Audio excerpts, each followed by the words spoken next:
PBX Education. Maligayang pagdating sa aming pagtalakay tungkol sa isa sa mga pinakatanyag at kontrobersyal na manlalakbay sa kasaysayan. Siya si Christopher Columbus. Ipinanganak noong 1451 sa Genoa, Italy. Si Christopher Columbus ay pinukaw ng pagnanais na maglakbay at maghanap ng bagong mga ruta patungong Asya. Sa ika-15 siglo, ang kalakalan ng mga pampalasa ay sumisigla, at ang mga bansang Europeo ay nagumpisa sa masighing kompetisyon upang makahanap ng mas mabilis at mas ligtas na mga ruta patungong silangan. Pagkaraan ng maraming taon ng paghahanap ng suporta para sa kanyang ambisyosong plano na marating ang Asya sa pamamagitan ng paglalayag pakanluran, si Columbus ay sa wakas ay nakatanggap ng suporta mula kina Haring Ferdinand at Reyna Isabela ng Espanya. Noong 1472, sila ay sumang-ayon na pondohan ang kanyang ekspedisyon, binibigyan siya ng mga barko, tauhan, at mga probisyon. Noong Agosto 3, 1472,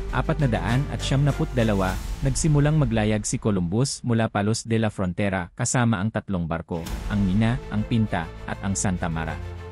Ang paglalakbay ay mahaba at mahirap, ngunit noong Oktubre 12, 1472, nakita nila ang lupa.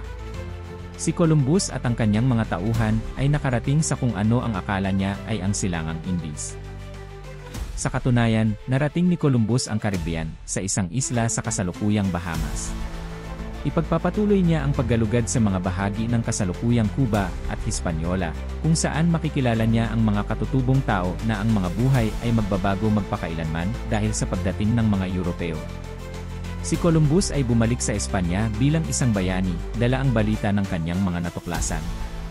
Sa mga susunod na taon, magsasagawa pa siya ng 3 pang paglalakbay patungo sa Bagong Mundo, lalo pang sinisiyasat ang Caribbean at bahagi ng Central at South America. Gayunpaman, ang kanyang mga huling taon ay minarkahan ng kontrobersya at mga hamon dahil ang kanyang pamumuno sa mga bagong kolonya ay siniyasat at pinuna. Ngayon, ang pamana ni Columbus ay komplikado at mainit na pinagtatalunan. Habang siya ay pinupuri sa pagbubukas ng mga Amerika sa eksplorasyon at kolonisasyon ng Europa, ang kanyang mga ekspedisyon ay nagdulot din ng pagsasamantala at pagdurusa sa mga katutubong populasyon. Habang tayo ay nagmumuni-muni sa kanyang buhay at epekto, mahalagang isaalang-alang ang lahat ng aspeto ng kasaysayan at ang mga pananaw ng mga taong namuhay dito. Maraming salamat sa pagsama sa amin sa paglalakbay sa buhay ni Christopher Columbus.